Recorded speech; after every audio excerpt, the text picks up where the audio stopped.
गेहूं काटता, गेहूं काटता।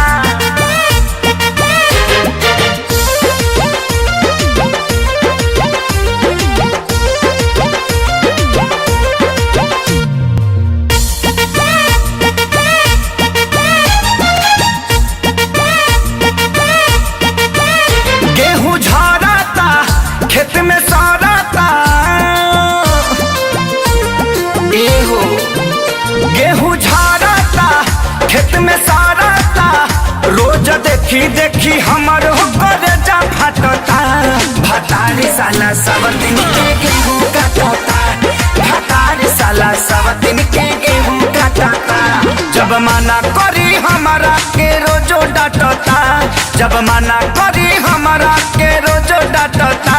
भतारी साला सब दिन के गेहूं काटता, भतारी साला सब दिन के गेहूं काटता।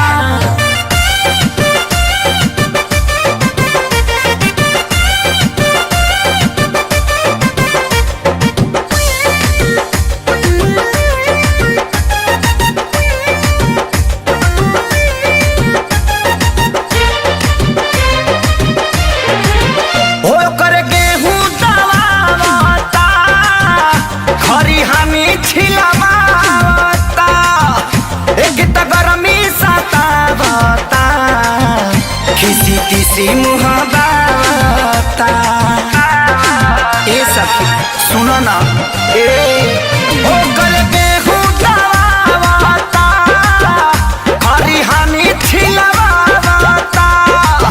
हो एक त गरमी सतावता, किसी किसी मुहावता। कैसे कही हो भइल कुकुर के रहन जूठे पतल चाटता। भतारी साला सब दिन के गेहूं काटता, भतारी साला सब दिन के गेहूं काटता। जब मना करी हमारा के रोजो डांटता, जब मना करी हमारा के रोजो डांटता। भतारी साला सब दिन के गेहूं काटता, भतारी साला सब दिन के गेहूं काटता।